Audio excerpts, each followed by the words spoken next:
Good morning everyone. मैं new light के platform पर आप सबका स्वागत करता हूं।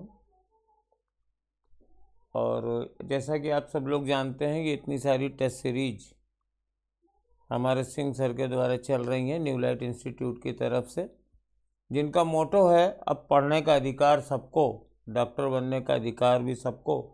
तो इसके लिए डॉक्टर साहब ने इतनी सारी test series, solution, YouTube discussion, सारा कुछ फैसिलिटी है, उसको आप फ़ायदा उठाएं।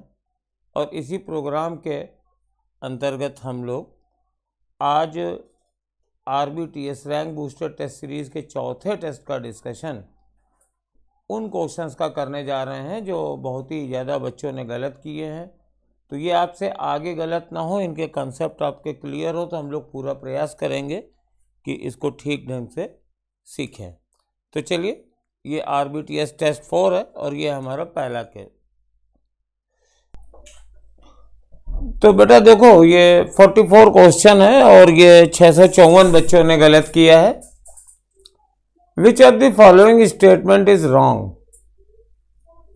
तो मतलब हमें रॉन्ग स्टेटमेंट निकालना है। तो a single force can not put the body in equilibrium. तो इक्विलिब्रियम का मतलब होता है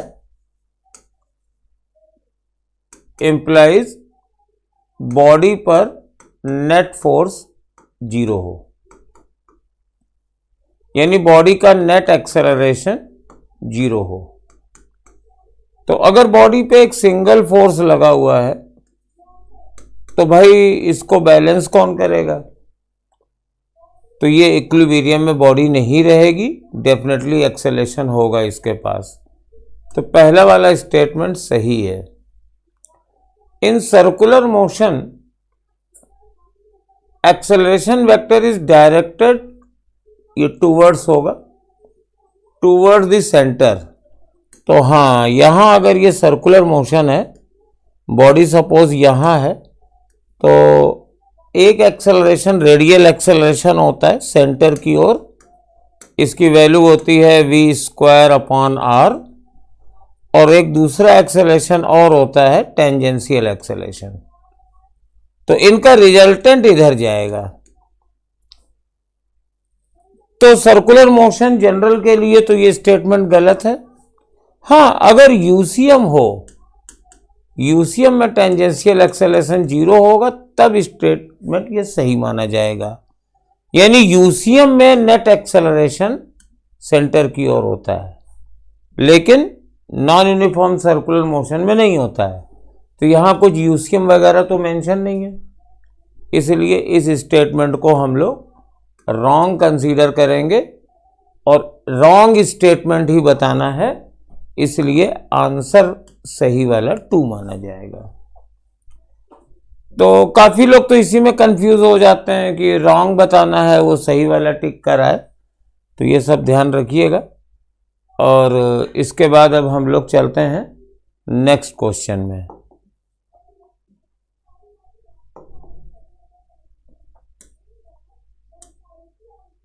ये देखिए, ये नेक्स्ट क्वेश्चन है, बढ़िया क्वेश्चन है ये भी। A motor device drives a body along a straight line with a constant force. तो power P developed by the motor very with time Ts। तो पहले पावर लिखते हैं। पावर हम लोग जानते हैं F.V होता है। तो P बराबर F into V। Straight line motion ले रहे हैं तो हमारे पास cos थीटा या तो 0 होगा, या थीटा 0 होगा, या 180 होगा। तो ये फैक्टर हमारे पास या तो FV होगा या -FV होगा। अब F की जगह लिख देंगे MA और इंटू V। तो ये पावर है। अब देखिए, कांस्टेंट फोर्स है, तो A तो कांस्टेंट है, लेकिन V की वैल्यू T टाइम पर हो जाएगी 0 + 80। तो ये आ रहा है ma²t। तो पावर और टाइम में power is proportional to T आया है, इसलिए ये फर्स्ट वाला ग्राफ यानी ए आंसर सही माना जाएगा। अब इसमें एक बात और ध्यान रखिए, यहां पर मैंने माना है कि इनिशियल वेलोसिटी 0 है। क्वेश्चन में कहीं मेंशन नहीं है, ये मान लिया गया है इनिशियल वेलोसिटी 0 है। अगर इनिशियल वेलोसिटी 0 ना हुई तब पावर हो जाएगी ma/u+at।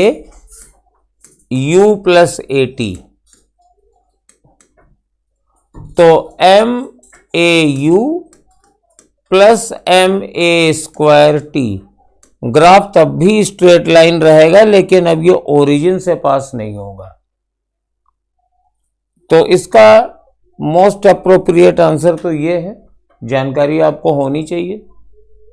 लेकिन बेस्ट आंसर को हम लोग सही मानते हैं और इनिशियल वेलोसिटी 0 नहीं दी गई है तो भी अगर एक्सेलरेशन कांस्टेंट है तो ग्राफ या तो ये आएगा अगर इनिशियल वेलोसिटी नॉन जीरो है, if body start from rest तब ये दिया हुआ ऑप्शन आएगा, और ये सब किसी भी हाल में नहीं आ सकते हैं। इसलिए इसका आंसर फर्स्ट माना जाएगा, ए वाला ग्राफ सही आंसर है। तो ये दूसरा क्वेश्चन था। 579 लोगों ने रॉन्ग किया, पता नहीं क्यों किया, भगवान जाने। अब नेक्स्ट क्वेश्चन पे चलते हैं। ये बहुत पुराना क्वेश्चन है और इसमें कैलकुलेशन करनी है आपको। तो सबसे पहले मान लीजिए इसका एक्सेलरेशन ए नीचे है, इसका एक्सेलरेशन ए ऊपर है। तो एटवुड मशीन के फॉर्मूले से ए बराबर हो जाएगा 3m - m upon 3m + m into g. तो 2m upon 4m into g. तो m से m कट गया, g/2 आंसर आ गया। अब मान लीजिए कि ऊपर वाली डायरेक्शन वाई एक्सिस है। Acceleration of centre of mass is equal to m1 a1 plus m2 a2 upon m1 plus m2।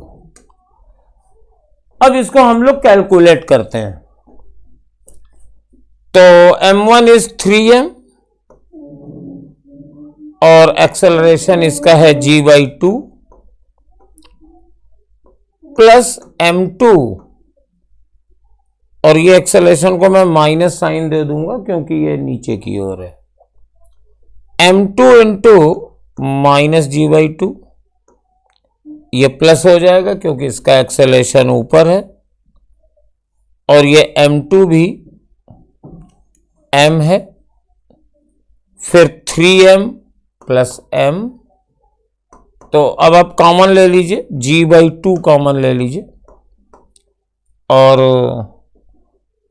ऊपर बन गया -3m प्लस m, और नीचे बन गया 3m प्लस m। तो आंसर आ जाएगा -g/4। तो माइनस साइन तो डायरेक्शन बता रहा है कि सेंटर ऑफ मास का एक्सेलरेशन डाउनवर्ड है, और ये फर्स्ट वाला आंसर आपका सही हो जाएगा। कैलकुलेशन थी, यहां पे गड़बड़ के चांसेस क्या रहते हैं कि जनरली बच्चे डायरेक्शन का ध्यान नहीं देते हैं। यहां g/2 रखा, यहां g/4 रखा, यहां g/2 रखा, और फिर आंसर भी उनका g/2 आ जाता है।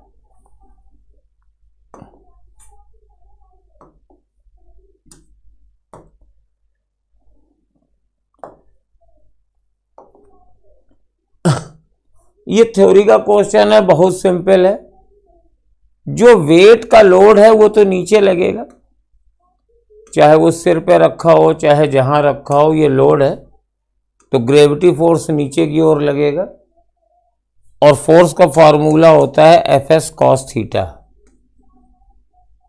तो ये फोर्स मैक्सिमम तब होगा जब cos थीटा की वैल्यू +1 या -1 होगी, तो वेट नीचे लग रहा है, पर्सन फोर्स ऊपर की ओर लगाएगा, और अगर ये ऊपर जाता है यानी जब थीटा इज इक्वल टू 0 है तो उस सिचुएशन में ये वाला वर्क डन मैक्सिमम होगा। वही पूछ भी रहे हैं, maximum amount of work is done when he lift it vertically upwards. Third वाला आंसर हो जाएगा इसका।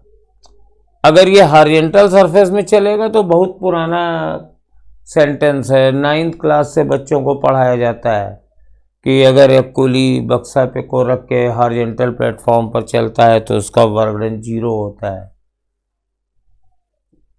वर्क डन मैक्सिमम तब होगा जब कॉस थीटा मैक्सिमम होगा, यानी थीटा 0 होगा, और थीटा 0 तब होगा पर्सन को फोर्स ऊपर लगाना है और ये बॉडी को ऊपर ही ले जाए, तब ये वर्क डन मैक्सिमम होगा। नेक्स्ट क्वेश्चन, ये भी थ्योरी का है और इसमें देखिए क्या है।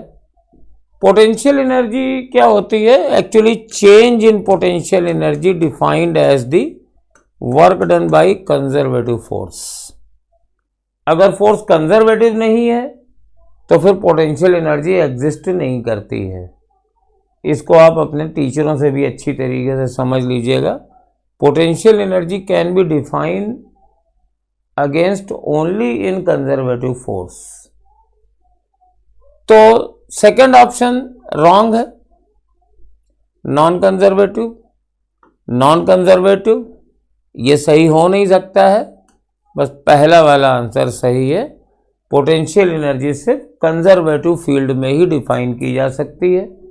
फॉर एग्जाम्पल ग्रेविटी एक कंजर्वेटिव फोर्स है तो ग्रेविटेशनल पोटेंशियल एनर्जी डिफाइंड है। इलेक्ट्रोस्टैटिक फोर्स एनर्जी एक कंजर्वेटिव है तो इलेक्ट्रोस्टैटिक पोटेंशियल एनर्जी है। फ्रिक्शन कंजर्वेटिव नहीं है, इसके लिए कोई पोटेंशियल एनर्जी नहीं डिफाइंड होती है। That's all.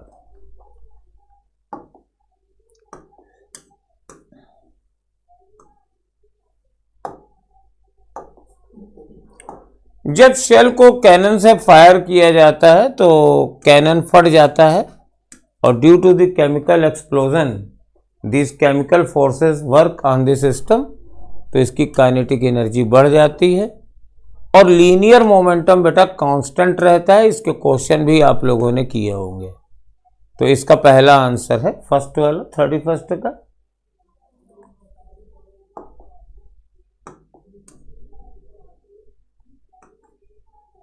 अब देखिए ये वाला क्वेश्चन एक अच्छा क्वेश्चन है।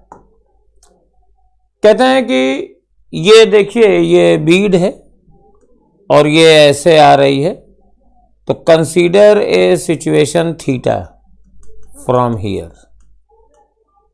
तो इधर mg लगेगा और जो नॉर्मल रिएक्शन है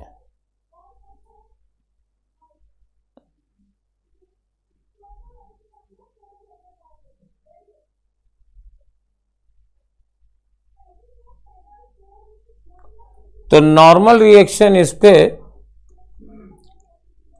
ऊपर की ओर लगेगा। मैं बीड का एफबीडी बना रहा हूं और सपोज इसकी वेलोसिटी v है। अब आप कंपोनेंट कर दीजिए mg cos थीटा और इधर mg sin थीटा। ये वायर बीड पर फोर्स नॉर्मल रिएक्शन लगा रहा है तो इसकी अपोजिट डायरेक्शन में बीड वायर पे फोर्स लगाएगा। ये जैसे बीड है तो अगर नॉर्मल रिएक्शन बीड पर ऊपर लग रहा है तो इस पर ये नीचे की ओर लगेगा। अब इसकी इक्वेशन लिखिए, mg cos theta minus n is equal to mv square upon r। तो यहां से n बराबर हो गया mg cos theta minus mv square upon r। और अब देखो यहां पर दो चीजें हैं कि cos थीटा अगर ये पॉजिटिव है तो कॉस थीटा तो पॉजिटिव ही होगा पूरे में, ऐसे लगातार चलता चला आएगा, लेकिन ये धीरे धीरे घटता जाएगा। mg cos थीटा कम होता जाएगा धीरे धीरे।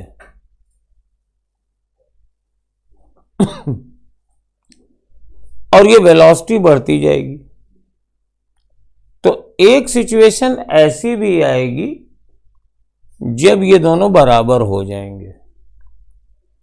तो अगर mv स्क्वायर अपॉन r ये छोटा है mg cos थीटा से, तो नॉर्मल रिएक्शन ये आउटवर्ड ही होगा और बीड फोर्स पर इनवर्ड फोर्स लगाएगी। लेकिन जिस सिचुएशन पर ये टर्म जीरो हो जाएगा, अब इसको हम सॉल्व नहीं कर रहे हैं, लेकिन आप लोग जानते हो कि अगर स्फेरिकल सरफेस पे कोई बॉडी इस तरीके से जीरो से चल के स्लाइड करती है, तो cos थीटा इक्वल टू 2/3 पर ये नॉर्मल रिएक्शन जीरो हो जाता है। इसको हम लोग इस तरीके से याद करते हैं कि एक स्फीयर का टॉप है, उस पर एक बॉडी को रिलीज करते हैं, तो कितने समय के बाद ये सरफेस को छोड़ देगी। आंसर cos थीटा बराबर 2/3 आता है। अगर वो पार्टिकल है और बॉडी को जीरो वेलोसिटी से रिलीज किया गया है, यहां पे भी जीरो से ही रिलीज किया गया है, तो cos थीटा बराबर 2/3 पर ये इस नॉर्मल रिएक्शन जीरो हो जाएगा। अगर ये बीड इसमें फंसी ना होती तो यहां से ऐसे ये आती और इसके बाद फिर पैराबोलिक पाथ पे जाती, लेकिन अब ये बीड फंसी हुई है, ऐसे फंसी रहती है ये इस टाइप से, तो पहले बेटा ये इस तरीके से स्लाइड करेगी, ये नॉर्मल रिएक्शन ऊपर लगेगा और उसके बाद ये ऐसे स्लाइड करेगी। तो जब cos थीटा बराबर 2/3 यानी थीटा बराबर cos इनवर्स 2/3 ये सिचुएशन पार हो जाएगी, थीटा और बढ़ेगा, तो ये नॉर्मल रिएक्शन नेगेटिव आ जाएगा। तब सिचुएशन ये होगी, बीड पर फोर्स इनवर्ड लगेगा और वायर पर फोर्स आउटवर्ड लगेगा, नॉर्मल रिएक्शन। तो in the beginning of the motion when theta is less than cos inverse 2/3, wire पे रिएक्शन पहले रेडियली इनवर्ड लगेगा और cos थीटा बराबर 2/3 जब ये सिचुएशन पार हो जाएगी तब इसके बाद ये रेडियली आउटवर्ड लगेगा। तो इसका चौथा आंसर सही है and this is a good question. इसमें आपको काफी सीखने की आवश्यकता है। अब आप लोगों से ये हम उम्मीद करते हैं कि वायर पर बीड हो, कोई बॉडी हो, कोई सॉलिड बॉडी हो रोल करती जाती हो, तो वो सारे केस आप लोग याद कर लीजिएगा। इसके बाद फिर एक बहुत ही सिंपल सा क्वेश्चन है।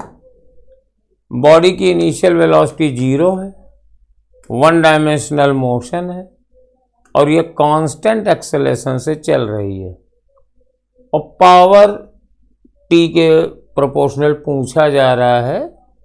तो ये तो देखो क्वेश्चन अभी पहले भी आ चुका था, एक तरीके से ये क्वेश्चन रिपीट है, बस लैंग्वेज बदली हुई है। Power is equal to F V, F बराबर एम ए, वी की जगह ए टी, तो power is proportional to T, तो टी की पावर 1। सेकंड आंसर हो गया। पहले में इसका ग्राफ पूछा गया था और दूसरे में इसका हमारे पास ये प्रोपोर्शनलिटी पूछ ली गई है। और ये देखिए ये 50th क्वेश्चन है, इसको देखिए, देखते हैं। The centre of mass of an isolated system has a constant velocity. तो आइसोलेटेड सिस्टम का मतलब ये है कि हमारा सिस्टम आइसोलेटेड है, मतलब नो इंटरेक्शन विथ सराउंडिंग्स।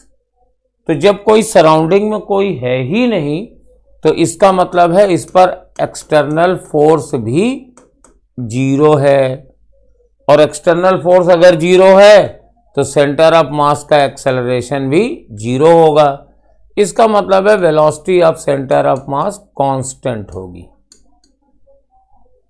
तो पहला वाला असर्शन सही है।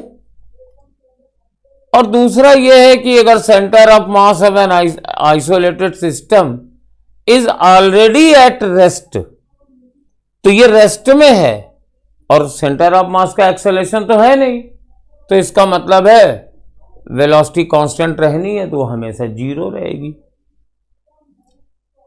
तो सेकंड वाला भी सही है, लेकिन इन दोनों का कोई आपस में कॉन्सिक्वेंस नहीं है, इसलिए पहला वाला आंसर सही माना जाएगा। सही दोनों ही हैं, लेकिन सेकंड वाला पहले वाले को एक्सप्लेन नहीं कर रहा है, उसका एक्सप्लेनेशन कुछ और है। यह भी क्वेश्चन काफी बढ़िया है।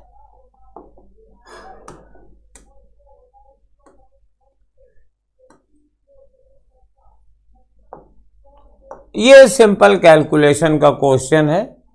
2 स्प्रिंग को खींचा जाता है, तो मान लीजिए एक स्प्रिंग A है और मान लीजिए इसको F4 से खींचा जाता है, तो एनर्जी स्टोर्ड E बराबर हो जाएगी हाफ kx² होता है, where k is the extension of the spring by this force।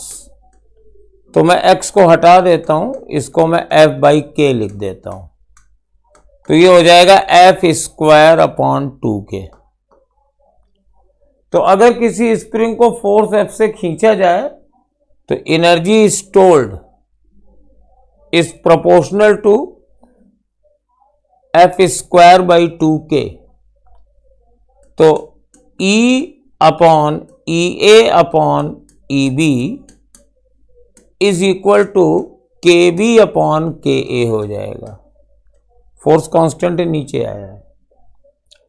अब दोनों के फोर्स सेम है और KB बराबर 2K है, तो EA is equal to E, B की एनर्जी निकालनी है और KB बराबर 2KA दिया हुआ है और इसका K है, K से K कट गया, तो EB is equal to E/2 आ गया, फर्स्ट ऑप्शन। तो वेरी इजी क्वेश्चन, हमने तो काफ़ी धीरे धीरे लगाया है, उम्मीद है आपको समझ में आ गया होगा। और यही बेटा इस टेस्ट के 10 कंफ्यूजिंग क्वेश्चन थे, तो अब आप इसको ठीक ढंग से देख लीजिएगा, आगे ये गलत नहीं होने चाहिए। तो फिर अगले 10 के दम में मिलते हैं, तब तक के लिए आपको बहुत सारी शुभकामनाएं। Be hard. नमस्कार सभी लोगों को, मैं उपेंद्र सर, केमिस्ट्री फैकल्टी। आज हम लोग डिस्कस करेंगे 10 का दम RBTS 04 का। तो आइए इस मिशन के तहत कि अब पढ़ने का अधिकार सबको, डॉक्टर बनने का अधिकार भी सबको, हमारे आदरणीय डॉक्टर SP सिंह सर के मुहिम के तहत हम लोग इसको कंटिन्यू कर रहे हैं और आगे कंटिन्यू भी करते रहेंगे। तो आइए RBTS 04 का हम लोग डिस्कस करने चल रहे हैं। देखिए इसमें लिखा हुआ है, देखिए यहाँ पे RBTS 04 10 का दम, ठीक है ना। तो आइए पहला क्वेश्चन हम लोग देखते हैं 57 की बात करते हैं हम लोग हैं। देखिए इसमें क्या दिया हुआ आपका है 57 क्वेश्चन में। देखिए इसमें 855 बच्चों ने गलत किया था। क्यों गलत किया है, आइए इसको हम लोग देखते हैं, समझते हैं कि क्यों गलत हुआ था। तो 57 क्वेश्चन में दिया हुआ है given below are 2 statement. First statement क्या आपका है, density of tritium is more than deuterium. Density of tritium ज़्यादा होती है मोर देन ड्यूटेरियम। याद रखिएगा, प्रोटियम ड्यूटेरियम टाइट्रियम की बात करेंगे तो टाइट्रियम का सबसे ज़्यादा होता है, फिर उसका क्या ड्यूटेरियम होता है, फिर कौन सा होता है आपका है प्रोटियम होता है। तो आपका आंसर तो सही हुआ। देखो क्या लिखा, दूसरा स्टेटमेंट क्या लिखा हुआ है, only tritium is radioactive and emit high energy beta particle. नहीं, क्या होता है यहाँ पे, क्या होता है आपका लो एनर्जी बीटा पार्टिकल। क्या होता है, लो एनर्जी बीटा पार्टिकल होता है। जब लो एनर्जी बीटा पार्टिकल होगा तो क्या होगा, स्टेटमेंट क्या होगा आपका सेकंड आपका गलत हो गया। तो क्या हुआ, देखिए इसमें क्या दिया आपका, both statement first and second क्या आपका दिया हुआ आपका है इनकरेक्ट, नहीं, statement first is correct, statement second is क्या आपका है इनकरेक्ट। तो आपका ऑप्शन सेकेंड क्या हो जाएगा आपका सही हो जाएगा। तो इस क्वेश्चन में समझने वाली बात ये थी कि देखिए डेंसिटी ऑफ टाइट्रियम ज़्यादा होती है किससे, डेंसिटी ऑफ ड्यूटेरियम से, और डेंसिटी ऑफ ड्यूटेरियम ज़्यादा होता है डेंसिटी ऑफ क्या बोलते हैं डेंसिटी ऑफ प्रोटियम से, ठीक है ना। तो याद रखिएगा आप लोग। तो यहाँ पे बात करेंगे हम लोग यहाँ पे टाइट्रियम क्या रेडियो एक्टिव एलिमेंट होता है, low energy beta particle emission करता है। क्वेश्चन आपका आया हुआ है नीट में क्वेश्चन आपका आया हुआ है नीट 2021 में आपका क्वेश्चन पूछा गया था, यही क्वेश्चन आपसे पूछा गया था कि बताइए तो क्या होता है टाइट्रियम रेडियो एक्टिव एलिमेंट होता है and low energy beta particle का इमिशन करता है। तो option second is the correct option हो जाएगा आपका। 855 बच्चों ने गलत किया था, ये हमारा गलत नहीं होना चाहिए था, ठीक ना। तो आइए दूसरा क्वेश्चन हम लोग देखते हैं 72 क्वेश्चन को। 72 क्वेश्चन की हम लोग बात करते हैं तो देखिए यहाँ पे क्या दिया हुआ आपका है 72 वाले में बात करेंगे हम लोग का which is the most stable carbocation की बात करेंगे। तो देखिए मोस्ट स्टेबल कार्बोकेटायन की बात करते हैं तो देखिए यहाँ पे क्या दिया हुआ आपका है, ऑप्शन फर्स्ट ये दिया हुआ है, सेकेंड आपका ये दिया हुआ, थर्ड ए आपका, फोर्थ ये दिया हुआ आपका। तो देखिए यहाँ पे क्या दिया हुआ आपका है, यहाँ पे देखिए पॉजिटिव चार्ज, यहाँ पे सिंगल बॉन्ड इसके पास क्या है लोन पेयर है। तो यहाँ पे क्या होगा आपका रेजोनेंस हो जाएगा, क्या होगा आपका रेजोनेंस हो जाएगा। और रेजोनेंस हो जाएगा आपका और आपका क्या हो जाएगा आपका देखिए यहाँ पे हाइपर कॉन्जुगेशन भी हो जाएगा, क्या हो जाएगा आपका हाइपर कॉन्जुगेशन हो जाएगा। तो रेजोनेंस प्लस हाइपर कॉन्जुगेशन हो जाएगा, ज़्यादा हो जाएगा। तो मोस्ट स्टेबल कार्बोकेटायन आपके यहाँ पे इसमें हो जाएंगे। यहाँ पूछा जाएगा तो याद रखिएगा हाइपर कॉन्जुगेशन इसमें होगा, यहाँ पर भी क्या होगा आपका हाइपर कॉन्जुगेशन होगा और यहाँ पे क्या होगा आपका हाइपर कॉन्जुगेशन होगा। लेकिन यहाँ पे रेजोनेंस प्लस हाइपर कॉन्जुगेशन दोनों होगा, इसलिए most stable carbocation second is the correct option हो जाएगा आपका।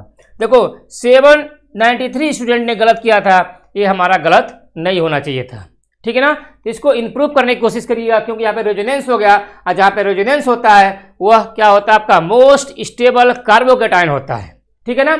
आइए अगला क्वेश्चन हम लोग देखते हैं, दिया हुआ आपका है 73 की बात करेंगे हम लोग, किसकी बात करेंगे 73 की। देखिए क्या दिया हुआ है 73 में क्वेश्चन दिया हुआ है, यहां पर देखिए 618 बच्चों ने गलत किया था। क्या क्वेश्चन का पूछा गया था, which is highly stabilised by hyperconjugation. तो देखिए जिसमें जितना ज़्यादा हाइपर कॉन्जुगेशन होता है वही सबसे ज़्यादा स्टेबल का कंपाउंड बनता है। तो देखिए यहाँ पे क्या लिखा हुआ आपका, देखिए यहाँ पे कार्बन के पास कितने हाइड्रोजन है, 3 हाइड्रोजन है। तो यहाँ पे क्या होगा आपका 3 अल्फा हाइड्रोजन हो जाएगा। यहाँ पे यहाँ बात करेंगे तो इस कार्बन के बाद कोई भी अल्फा हाइड्रोजन नहीं है, तो यहाँ बात करेंगे आपका 0 अल्फा हाइड्रोजन हो जाएगा आपका। और इसकी बात करेंगे तो देखो यहाँ पे क्या है 2 अल्फा हाइड्रोजन हो जाएंगे, यहाँ पे क्या होगा 2 अल्फा हाइड्रोजन हो जाएगा। यहाँ पे क्या होगा आपका 1 अल्फा हाइड्रोजन होगा, क्या होगा आपका 1 अल्फा हाइड्रोजन हो जाएगा।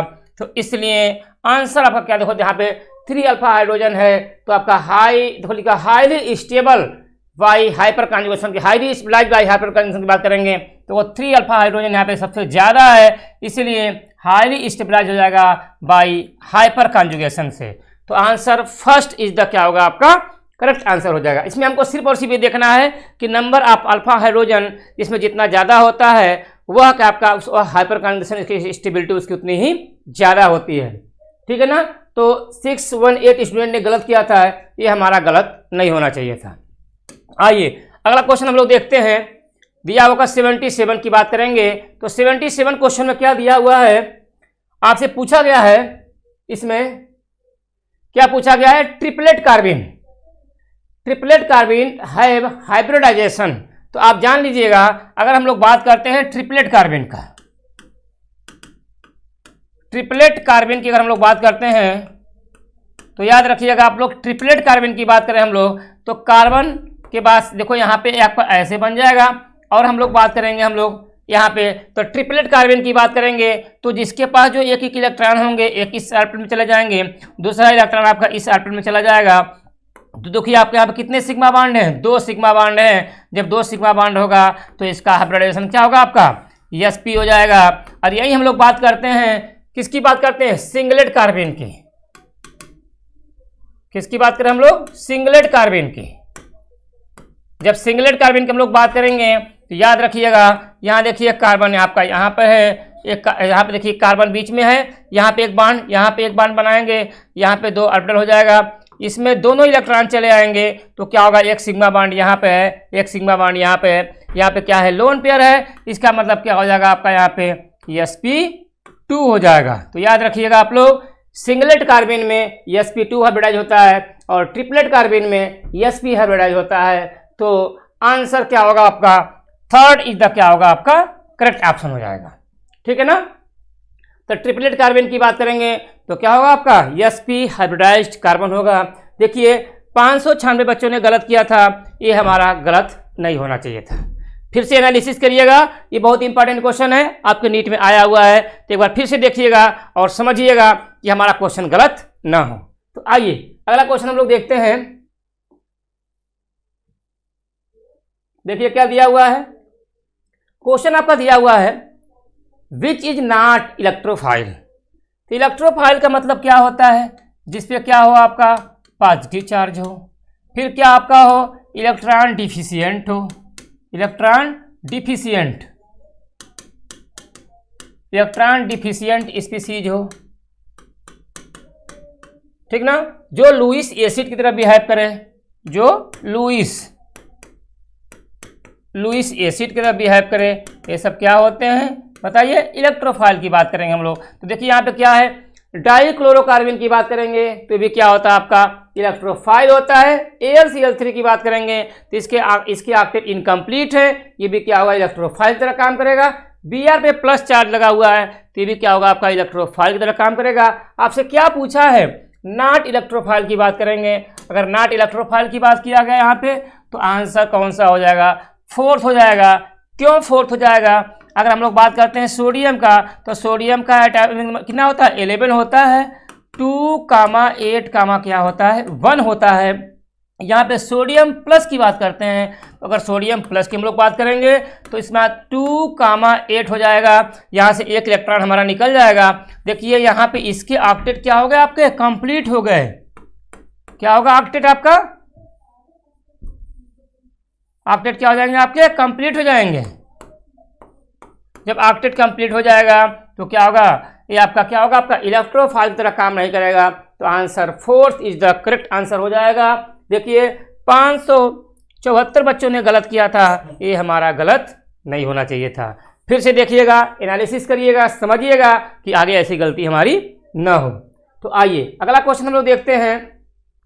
अगला क्वेश्चन हमारा क्या दिया हुआ है? देखिए क्वेश्चन में ये दिया हुआ है कि देखिए क्या दिया हुआ है?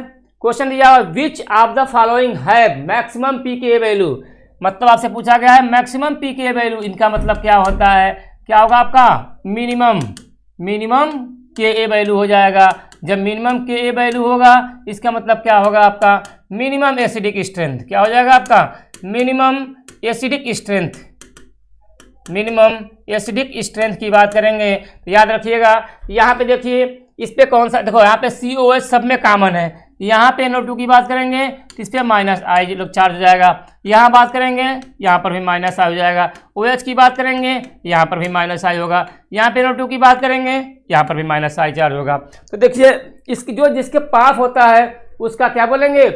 यहाँ पे पीके वैल्यू की मैक्सिमम पीके पूछा है, जब पास होगा तो क्या होगा आपके? देखिए यहाँ पे -I की बात किया गया है। जितना डिस्टेंस दूर होगा उसका क्या पीके वैल्यू उतना ही ज़्यादा होता है। ठीक ना? तो देखिए यहाँ पे क्या होगा आपका? यहाँ पे देखिए यहाँ से डिस्टेंस डिपेंडेंट डिस्टेंस ज़्यादा है। यहाँ पे देखिए यहाँ बहुत पास है, यहाँ पास है, यही बहुत दूर है, इस पे -I होता है। तो इस वजह से इसका सेकेंड ऑप्शन इज द क्या होगा आपका?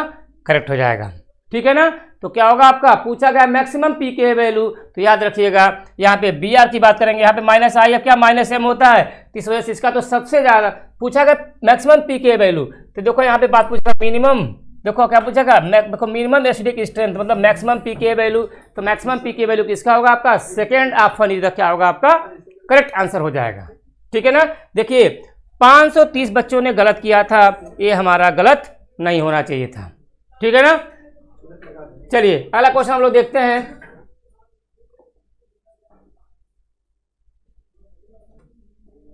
देखिए क्या दिया हुआ है क्वेश्चन आपका। अगला क्वेश्चन देखिए क्या दिया हुआ है 71 question, which of the following compound will not show resonance. देखो लिखा हुआ है नॉट शो, देखो रेजोनेंस टुवर्ड पॉजिटिव एटम। इसका मतलब क्या होता है, जब यहाँ पे हम लोग क्या करेंगे, रेजोनेंस कराएंगे। देखिए यहाँ पे हम लोग रेजोनेंस करा रहे हैं। देखिए अगर इसका डबल बॉन्ड इसको हम लोग यहाँ पे लेके जाएं तो क्या होगा, इसका पॉजिटिव चार्ज यहाँ पे आ जाएगा। ठीक, यहाँ पर तो हो सकता है। यहाँ हम लोग बात करें, यहाँ पे डबल बॉन्ड की शिफ्टिंग हम लोग यहाँ पे कराएं तो पॉजिटिव चार्ज आपका किसके पास चला जाएगा, इसके पास चला जाएगा। चलिए अगर हम लोग इसका डबल बॉन्ड की शिफ्टिंग हम लोग यहाँ पे कराते हैं तो देखिए क्या बन जाएगा आपका। हम स्ट्रक्चर बनाते हैं यहाँ पे, देखिए आप लोग यहाँ पे क्या होगा आपका, यहाँ डबल बॉन्ड, यहाँ पे N हो जाएगा, यहाँ पे H, यहाँ पे H और यहाँ पे क्या होगा आपका H हो जाएगा, और यहाँ पे क्या होगा आपका पॉजिटिव चार्ज आ जाएगा। याद रखिएगा जब यहाँ पर पॉजिटिव चार्ज आ जाएगा और यहाँ डबल बॉन्ड लग जाएगा तो नाइट्रोजन कभी भी पेंटावैलेंट शो नहीं करता है। नाइट्रोजन के पास कभी भी 8 से ज़्यादा इलेक्ट्रॉन नहीं फंकता, क्योंकि नाइट्रोजन क्या होता है आपका सेकेंड पीरियड का एलिमेंट होता है, और जो सेकेंड पीरियड के एलिमेंट होते हैं उसके सेंट्रल एटम के पास 8 से ज़्यादा इलेक्ट्रॉन नहीं हो सकता है। इसलिए आपका क्या होगा, पूछा क्या आपसे, क्या नॉट शो रेजोनेंस। देखो नॉट शो रेजोनेंस इसका मतलब क्या होगा, यहाँ पे जब पेंटावैलेंट शो नहीं करेगा नाइट्रोजन, नेवर बी पेंटावैलेंट, कभी भी पेंटावैलेंट शो नहीं करेगा आपका। जब पेंटावैलेंट शो नहीं करेगा तो क्या होगा आपसे, यही रेजोनेंस का आपका क्या होगा, आपका नहीं शो करेगा। तो आंसर कौन सा हो जाएगा, थर्ड इधर क्या होगा आपका करेक्ट आंसर हो जाएगा। देखिए 509 बच्चों ने गलत किया था, इन बच्चों का गलत नहीं होना चाहिए था। एक बार एनालिसिस करिएगा, समझिएगा और फिर से इस क्वेश्चन को लगाने की कोशिश करिएगा ताकि फिर से ऐसी गलतियां हमसे ना हो। आइए अगला क्वेश्चन हम लोग देखते हैं, दिया हुआ 88 की हम लोग बात करते हैं। देखिए क्या दिया हुआ है, when acetone react with hydroxyl amine then product oxime will form which will show isomerism. अगर हम लोग बात करते हैं एसीटोन की बात करते हैं, देखिए अगर हम लोग बात किए एसीटोन का CH3, यहाँ पे देखो क्या दिया आपका, ऐसे हम लोग देख लें इसको थोड़ा सा और बढ़िया बना के, CH3 यहाँ पे की बात करें हम लोग C डबल बॉन्ड O, यहाँ पे क्या है आपका CH3 है। जब हम लोग हाइड्रोक्सिल एमीन मतलब क्या होगा आपका NH2OH की बात करेंगे, जब इसकी हम लोग रिएक्शंस कराते हैं तो देखो यहाँ से क्या होगा आपका, यहाँ से आपका एक O और यहाँ से आपका H निकल जाएगा। जब निकल जाएगा तो क्या होगा आपका, यहाँ पे जब आपका H2O निकल जाएगा तो बचेगा क्या हमारा, देखिए आपका CH3, यहाँ पे C डबल बॉन्ड आपका क्या हो जाएगा, C डबल बॉन्ड यहाँ पे N हो जाएगा, और यहाँ पे लग जाएगा क्या, यहाँ पे OH, और यहाँ पे क्या लग जाएगा आपका CH3। देखिए इस कार्बन पे दोनों ग्रुप सेम है, अगर दोनों ग्रुप सेम है तो यहाँ पे सिन और एंटी फॉर्म नहीं बन पाएगा। जब सिन और एंटी फॉर्म नहीं बन पाएगा तो क्या होगा आपका, इसमें ना ही ऑप्टिकल आइसोमेरिज्म शो करेगा, ना ही ज्योमेट्रिकल आइसोमेरिज्म शो करेगा, और ना ही कॉन्फॉर्मेशनल शो करेगा। और तो क्या होगा आपका, नन ऑफ दीज हो जाएगा आपका, क्या होगा आपका नन ऑफ दीज हो जाएगा। यहाँ पे एक बात याद रखना है, ऑप्टिकल आइसोमेरिज्म की बात करेंगे तो यहाँ पे कार्बन से जुड़े हुए चारों ग्रुप की बात करेंगे, ABCD की बात करेंगे, चारों ग्रुप डिफरेंट होना चाहिए, और यह कार्बन क्या होना चाहिए, कायरल कार्बन होना चाहिए, तब आपका ऑप्टिकल आइसोमेरिज्म शो करेगा। D और L फॉर्म बनाना है हमको है। ज्योमेट्रिकल आइसोमेरिज्म की बात करेंगे तो यहाँ कार्बन के बीच में क्या होना चाहिए, डबल बॉन्ड होना चाहिए, और यह कार्बन आपका क्या होना चाहिए, आप इस कार्बन से जुड़े हुए दोनों ग्रुप क्या होना चाहिए, आपके डिफरेंट होना चाहिए। और कन्फर्मेशनल की बात करेंगे तो यहाँ पे क्या होगा आपका स्क्यू और गाउचे फॉर्म बनेगा। तो यहाँ पे हमसे सिर्फ और सिर्फ क्या पूछा है, कौन सा आपका एसीटोन की जब हम लोग हाइड्रोक्सिल एमीन के साथ रिएक्शन कराएंगे तो बताइए ये कौन सा आइसोमेरिज्म शो करेगा, तो कोई भी आइसोमेरिज्म शो नहीं करेगा, ठीक ना, क्योंकि इस कार्बन पे दोनों ग्रुप क्या होंगे आपके सेम हो गए हैं, ठीक है ना। तो देखिए यहाँ पे 494 स्टूडेंट ने गलत किया था, ये हमारा गलत नहीं होना चाहिए था, ठीक है ना। आइए तो इसको हम लोग देखेंगे, समझेंगे, क्योंकि बहुत इंपॉर्टेंट क्वेश्चन है, आपका आता ही आता है। तो इसको एक बार और फिर से देखिएगा आप लोग, ताकि हमारी गलती अगली बार हमें ऐसा क्वेश्चन अगर आता है तो हमें गलतियां न मिले। या हम गलती न करें। चलिए आइए अगला क्वेश्चन हम लोग देखते हैं, क्या दिया हुआ 65 की बात करते हैं। किसकी बात करेंगे हम लोग? 65 की बात करते हैं हम लोग हैं। तो देखिए यहाँ पे क्या दिया हुआ आपका H2O2 structure in gas phase comma solid phase dihedral angle is. हम लोग बात करेंगे क्या गैस फेज की बात करते हैं, तो गैस फेज में डाईहेड्रल एंगल की बात करेंगे, गैस फेज में डाईहेड्रल एंगल की बात करेंगे तो क्या होगा आपका, याद रखिएगा 111.5 क्या होता है 111.5 डिग्री होता है, और सॉलिड फेज की बात करेंगे तो कितना होता है 90.2 डिग्री होता है। तो हम लोग बात करेंगे क्या, देखो डाईहेड्रल एंगल की बात करते हैं तो यहाँ क्या हो जाएगा आपका 111.5 हो जाएगा, और यहाँ पे क्या सॉलिड फेज में क्या होगा 90.2 डिग्री हो जाएगा। ठीक है ना। तो देखिए इसमें ऑप्शन क्या दिया हुआ है, गैस फेज की बात करेंगे तो 111.5 डिग्री हो जाएगा, कामा 90.2 हो जाएगा। तो आंसर कौन सा हो जाएगा आपका, फोर्थ इज द क्या होगा आपका करेक्ट ऑप्शन हो जाएगा। आइए हम लोग देखते हैं यहाँ पे क्या दिया हुआ है, 474 स्टूडेंट ने गलत किया था।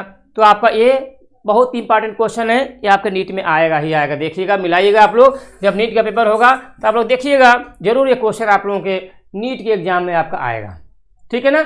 आइए अगला क्वेश्चन हम लोग देखते हैं, क्या दिया हुआ है 80 क्वेश्चन की बात करते हैं हम लोग हैं। तो 80 क्वेश्चन की हम लोग बात करते हैं यहाँ पे है, देखिए यहाँ पे क्या दिया हुआ है, विच is highly reactive toward electrophile. चलिए भैया इलेक्ट्रोफाइल की बात करते हैं तो देखिए यहाँ पे सब में क्या है OH सब में कॉमन है।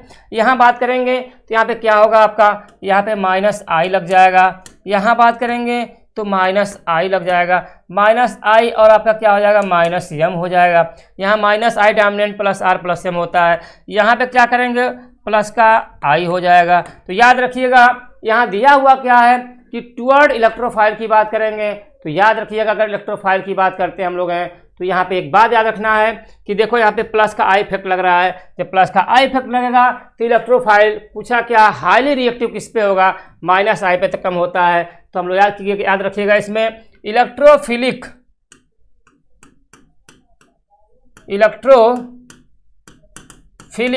सब्स्टिट्यूशन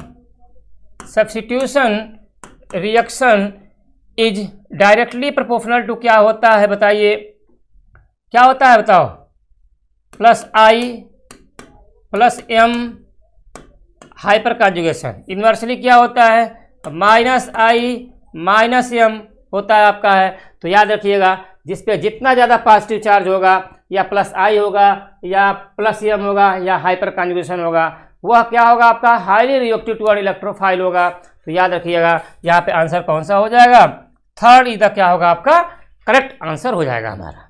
ठीक ना, इसको जरूर आप लोग समझिएगा। ठीक है ना। आइए तो देखिए 458 स्टूडेंट ने गलत किया था, ये हमारा गलत नहीं होना चाहिए था। आइए तो देखिए यहाँ हम लोग 10 के दम में हम लोगों ने 10 क्वेश्चन को हम लोग डिस्कस किए हैं। तो इस क्वेश्चन के एक बार और देखिएगा, आप लोग एनालिसिस करिएगा और इस चैनल को लाइक करिए, सब्सक्राइब करिए। जो बच्चे पहली बार जुड़े हैं उसको लाइक कर लें, सब्सक्राइब कर लें, ताकि आगे आने वाले जितने भी क्वेश्चन हैं उसको हम लोग प्रॉपर एनालिसिस करें, समझें और आगे ऐसी गलती हम लोग ना करें। तो आप लोग देखिएगा, समझिएगा। RBTS 04 का हम लोग डिस्कस किए हैं 10 के दम का। चलते हैं, नमस्कार, जय हिंद, जय भारत। हेलो बच्चों, कैसे हैं आप लोग। माई सेल्फ वीर सिंह राजपूत, और आज हम आपके लिए 10 के दम के सेशन में जो आपका रिसेंटली RBTS 04 पेपर हुआ है उसके जो मोस्ट डाउटफुल क्वेश्चन हैं, जो आप लोगों से सबसे ज़्यादा गलत हुए हैं, आप लोगों ने गलतियां की हैं छोटी छोटी सी, उन्हीं 10 क्वेश्चन को आज हम यहाँ पर डिस्कस करेंगे। और जैसा कि आप लोग जानते हैं कि हमारे सर का जो मिशन, अब पढ़ने का अधिकार सबको और डॉक्टर बनने का अधिकार भी सबको, इसी मिशन के तहत आज के सेशन को हम स्टार्ट करेंगे। आज के सेशन का आपका पहला क्वेश्चन नंबर 136, जिसको 654 बच्चों ने गलत किया हुआ है। दिया हुआ the shape of chromosome is best observe. Chromosome के शेप को हम बेस्ट तरीके से, अच्छे तरीके से कब ऑब्जर्व कर सकते हैं। चलिए इसको समझते हैं इस तरीके से। अगर हमें क्रोमोसोम के स्ट्रक्चर की स्टडी करनी है, नंबर की स्टडी करनी है, तो इस स्टडी हम सबसे अच्छे तरीके से मेटाफेज स्टेज में कर पाते हैं। बट अगर हम शेप की बात करते हैं तो हम पढ़ते हैं कि मेटासेंट्रिक, टीलोसेंट्रिक, एक्रोसेंट्रिक, सब मेटासेंट्रिक, इस तरीके के शेप्स होते हैं। कुछ इस तरीके से, जैसे कि जहां पर सेंट्रोमियर मिडिल में होता है, क्या बोलते हैं, मेटासेंट्रिक।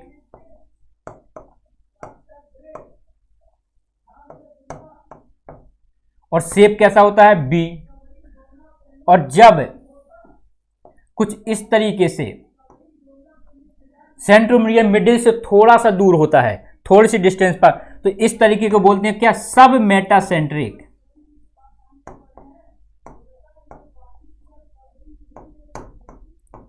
और शेप होता है कैसा, L.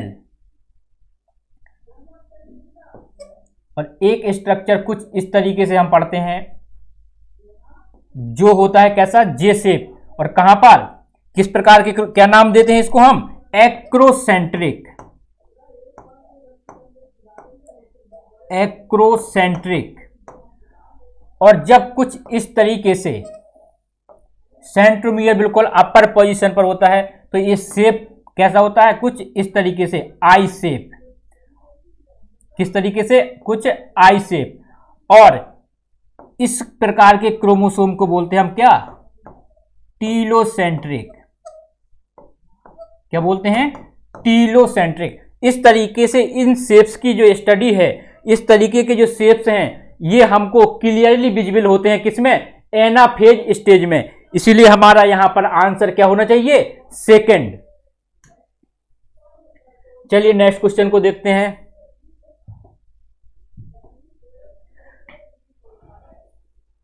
Question number 122, given below are two statement, one is labelled assertion and other is labelled as reason. पहला दिया हुआ है assertion, the unequivocal proof that DNA is the genetic material comes from the experiment of Hershey and chess.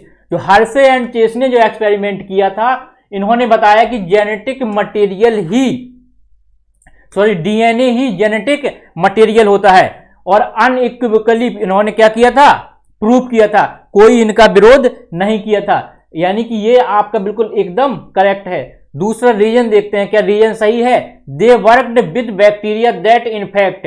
इन्होंने bacteria पर work किया और वो bacteria infect किया था किसको, वायरस को। ये आपका क्या सही है, नहीं, ये आपका इनकरेक्ट है। इन्होंने वायरस का यूज किया, कौन सा, बैक्टीरियोफेज और बैक्टीरिया इकोलाई। बैक्टीरियोफेज ने इन्फेक्शन किया, बैक्टीरियोफेज के द्वारा इन्फेक्शन कराया गया था किसको, इकोलाई को। और यहां पर इन्होंने रेडियो एक्टिव सल्फर और रेडियो एक्टिव फास्फोरस का यूज किया था। इसीलिए हमारा जो रीजन है क्या है, ये इनकरेक्ट और एसर्शन करेक्ट। आंसर हमारा क्या हो जाएगा, A is correct, R is not correct. Answer will be second. चलिए नेक्स्ट क्वेश्चन को देखते हैं। क्वेश्चन नंबर 123, इस 790 बच्चों ने, 790 बच्चों ने गलत किया हुआ है। देखते हैं क्या दिया है, एक competitive inhibitor of succinic dehydrogenase. Succinic dehydrogenase enzyme के लिए कॉम्पिटिटिव इनहिबिटर कौन है इसमें। पहला दिया हुआ है ऑक्जेलोएस्टिक एसिड। क्या ऑक्जेलोएस्टिक एसिड होता है, नहीं, ये आपका क्या है, इनकरेक्ट। दूसरा दिया है मेलेट। बहुत से बच्चों ने मेलेट सही किया हुआ है ना, बट ये आपका सही नहीं है। यहां पर मेलेट नहीं, मेलोनेट होता है।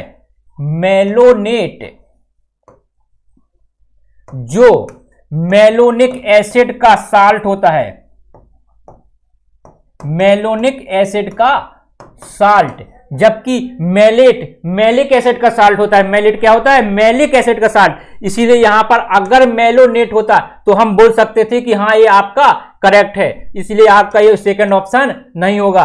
और लैक्टेट तो होगा नहीं। अगर हम यहां पर ऑप्शन चूज करने जाएंगे तो हमारे पास ऑप्शन बचता है नन ऑफ दीज। इसीलिए हमारा आंसर क्या हो जाएगा, फोर्थ। चलिए नेक्स्ट क्वेश्चन को देखते हैं। Question number 130,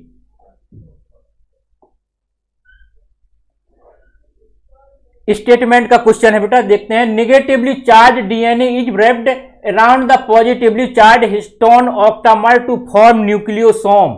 Nucleosome, DNA wrapped around the positively charged histone octamer. Positively charged histone octamer होता है जिसको डीएनए क्या किया रहता है, घेरे हुए रहता है और स्ट्रक्चर बनाता है न्यूक्लियोसोम को। आपका ये बिल्कुल करेक्ट स्टेटमेंट है। और यहां पर आप जानते हो कि हिस्टोन जो ऑक्टामर होता है वो कैसा होता है, उसमें बेसिक अमीनो एसिड्स होते हैं, बेसिक अमीनो एसिड्स, है ना। तो क्या आप बता सकते हैं कौन कौन से बेसिक अमीनो एसिड होते हैं? लाइसिन और आर्जिनिन, ये आपको याद रखना है। चलिए second statement, the nucleosome is chromatin, अच्छा, nucleosome in chromatin are seen as beads on string when viewed under compound microscope. यहां पर कंपाउंड माइक्रोस्कोप का यूज नहीं किया गया था, कौन से? Electron microscope. इसलिए आपका सेकंड स्टेटमेंट यहां पर इनकरेक्ट है। अगर हम ऑप्शन चूज करने जाएंगे तो हमारे पास ऑप्शन होगा statement first is correct, second is incorrect, answer will be second. चलिए नेक्स्ट क्वेश्चन देखते हैं।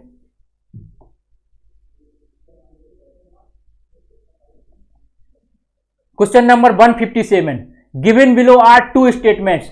मिलर, अच्छा, पहला स्टेटमेंट दिया हुआ मिलर टेक्स CH4 यानी कि methane, ammonia and water in equal amount of each during his experiment. जो मिलर ने एक्सपेरिमेंट किया था,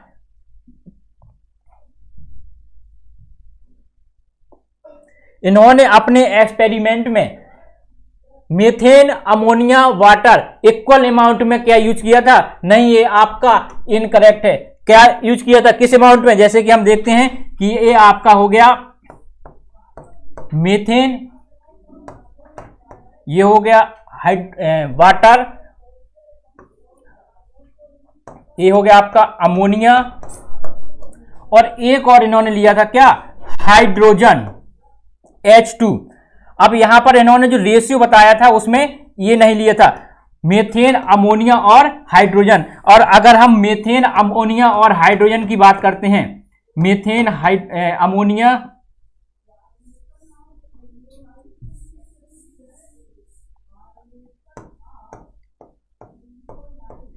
मीथेन, अमोनिया और हाइड्रोजन की, तो इनका इन्होंने रेशियो बताया था 2:1:2, ये रेशियो बताया था। और इसको याद करने के लिए हम ऐसे समझते हैं जैसे कि अगर हम यहां पर देखिए 4 है, यहां पर 3 है, यहां पर 2 है, अगर 2 से डिवाइड करते हैं तो ये 4 डिवाइड हो जाएगा, 2 डिवाइड हो जाएगा, बट 3 डिवाइड नहीं होगा। और इस तरीके से हम याद करने के लिए बोलते हैं कि जो 2 से डिवाइड हो जाए वहां पर 2, और जो 2 से डिवाइड ना हो वहां पर 1। और इस तरीके से बोल देते हैं 2:1:2, क्योंकि ये डिवाइड हो जाएगा, ये डिवाइड हो जाएगा, बट 3 कंप्लीटली 2 से डिवाइड नहीं होगा। तो ये हम कुछ ट्रिक याद करने के लिए बनाते हैं, तो इस बोलते हैं 2:1:2। इस अमाउंट में, इस रेशियो में इन्होंने अपने एक्सपेरिमेंट में इनको लिया था, इसीलिए आपका और यहां पर दिया है क्या? इक्वल नहीं था, 2:1:2। तो आंसर यानी आपका ये क्या हो गया? इनकरेक्ट। स्टेटमेंट सेकंड क्या दिया हुआ? First form of life arrows slowly through evolutionary forces from living molecule is accepted by majority. और क्या बोले? बायोजेनेसिस नहीं, first form life arrows slowly evolutionary, ये नॉन लिविंग ऑर्गेनिज्म होगा यहां पर, सॉरी, नॉन लिविंग मॉलिक्यूल। क्या होगा? Non living molecule. और यहां पर बायोजेनेसिस नहीं, क्या बोला था? ए बायोजेनेसिस। क्या बोला था? ए बायोजेनेसिस। और यहां पर होना चाहिए क्या? Non living. इसीलिए आपका सेकंड स्टेटमेंट भी इनकरेक्ट है, और आंसर आपका हो जाएगा बोथ आर इनकरेक्ट, यानी आंसर विल बी फर्स्ट।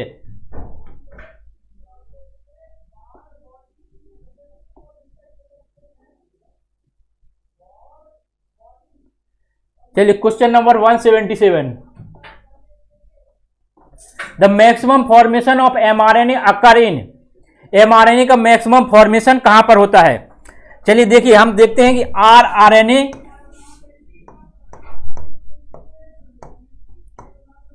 और mRNA,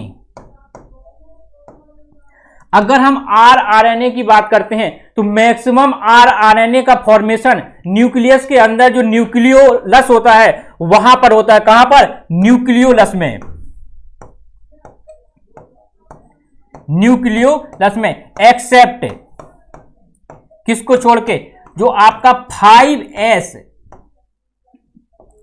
rRNA होता है, 5S rRNA, ये न्यूक्लियस में नहीं फॉर्म होता है। किसमें होता है? न्यूक्लियोप्लाज्म में, यानी न्यूक्लियस से बाहर।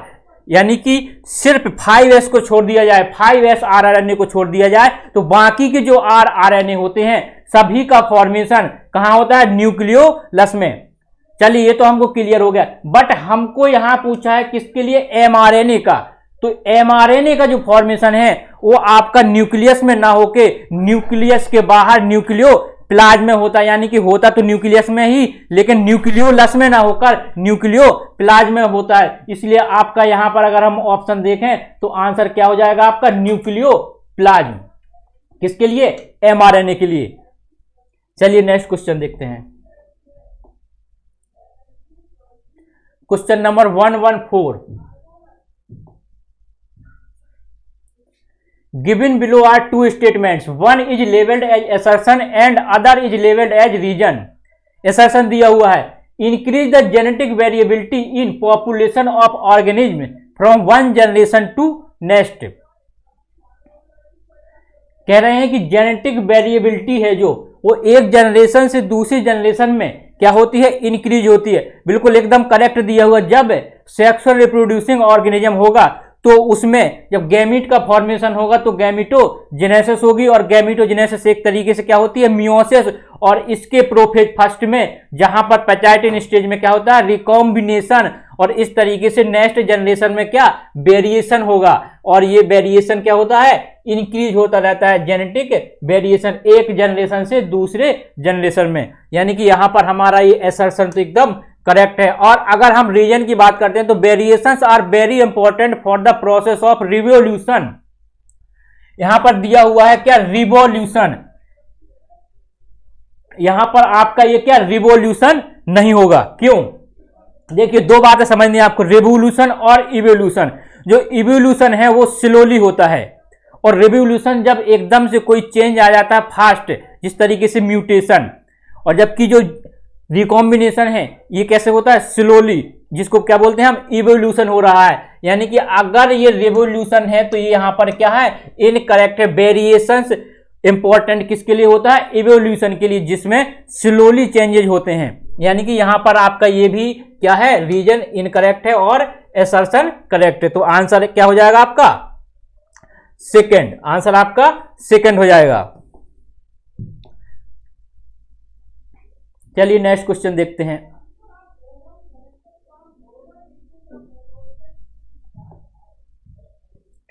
Competitive inhibitors are often used for controlling. कह रहे हैं कि जो कंपिटिटिव इनहिबिटर हैं उनका अक्सर किसके कंट्रोल के लिए यूज किया जाता है? तो अगर हम देखें ऑप्शन में तो सबसे पहले दिया है वायरल। तो वायरल पैथोजन में इसका यूज जनरली नहीं होता है। और कहते हैं कि फंगल पैथोजन, तो फंगल पैथोजन के लिए कंट्रोल के लिए भी यूज नहीं किया जाता है। अब देखते हैं बैक्टीरियल पैथोजन्स। तो ये आपका बिल्कुल एकदम करेक्ट है। जो बैक्टीरियल पैथोजन्स होते हैं उनके कंट्रोल के लिए हम जनरली कॉम्पिटिटिव इनहिबिटर्स का यूज करते हैं। चलिए नेक्स्ट क्वेश्चन देखते हैं। क्वेश्चन नंबर 153,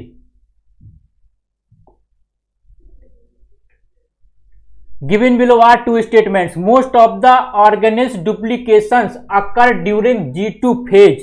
कह रहे हैं कि जब सेल साइकिल होती है तो सेल साइकिल में जो G2 फेज है वहां पर मोस्ट ऑफ द ऑर्गेनिल्स का डुप्लीकेशन होता है। बट क्या ये करेक्ट है? नहीं। Most of the cell organelles का जो डुप्लीकेशन है वो कहां पर होता है? G1 फेज में। किस फेज में होता है? G1 फेज में। और G2 में, यानी कि मोस्ट ऑफ द G2 में भी होते हैं, but most of the G1 में होते हैं। इसलिए आपका ये जो स्टेटमेंट फर्स्ट क्या होगा? इनकरेक्ट होगा, G2 ना होकर यहां पर क्या होना चाहिए था, G1। चलिए सेकंड स्टेटमेंट देखते हैं। Cell division does not stop with the formation of the mature organism but continue throughout the life cycle. बिल्कुल एकदम करेक्ट दिया हुआ है कि जो सेल डिवीजन है वो स्टॉप नहीं होता है मेच्योर ऑर्गेनिज्म में। यहां पर हमको समझना क्या दिया हुआ, मेच्योर ऑर्गेनिज्म, ना कि मेच्योर सेल। और कोई भी मेच्योर ऑर्गेनिज्म होगा तो उनमें कम से कम कुछ सेल तो डिवाइड करेंगी, इसीलिए आपका ये बिल्कुल एकदम करेक्ट दिया हुआ है, क्योंकि लाइफ साइकिल में जो सेल डिवीजन है होगा। और इसके अकॉर्डिंग देखें तो हमारा आंसर क्या चला जाएगा, फर्स्ट इज इनकरेक्ट और second is correct. Answer will be third.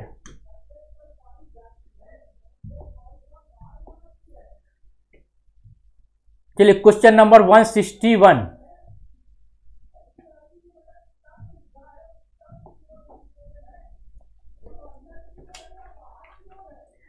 चलो बेटा आज के सेशन का आपका ये लास्ट क्वेश्चन है। During which process nucleic acid is copied from one nucleic acid to another. एक न्यूक्लिक एसिड से दूसरे न्यूक्लिक एसिड में कौन कौन सी प्रोसेस होते हैं।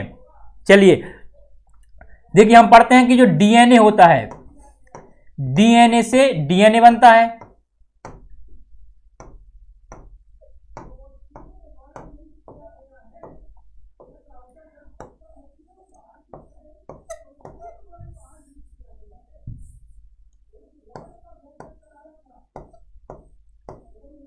और डीएनए से आरएनए,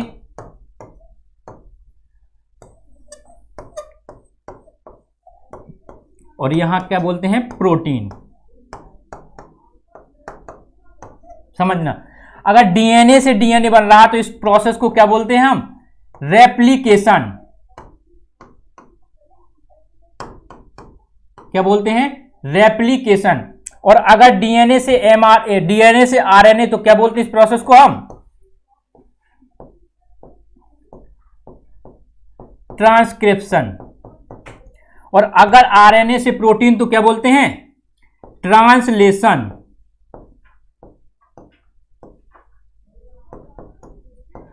अब समझना, हमको क्वेश्चन में पूछा गया है कि न्यूक्लिक एसिड से ही न्यूक्लिक एसिड का बनना, यानी यहां पर डीऑक्सीराइबोन्यूक्लिक एसिड से डीऑक्सीराइबोन्यूक्लिक एसिड, यहां डीऑक्सीराइबोन्यूक्लिक एसिड से यहां राइबोन्यूक्लिक एसिड, यानी ये भी क्या है, न्यूक्लिक एसिड और ये भी न्यूक्लिक एसिड। बट यहां पर ये क्या प्रोटीन न्यूक्लिक एसिड है, नहीं, प्रोटीन न्यूक्लिक एसिड नहीं होगा। और हमसे पूछा है कि एक न्यूक्लिक एसिड से दूसरे न्यूक्लियस बनने में कौन कौन सी प्रोसेस होती हैं, तो एक आपका रेप्लिकेशन हो जाएगा और दूसरा ट्रांसक्रिप्शन, यानी कि आपका ये करेक्ट है, ये करेक्ट है, और इसके अकॉर्डिंग आंसर आपका क्या हो जाएगा, fourth, both first and second.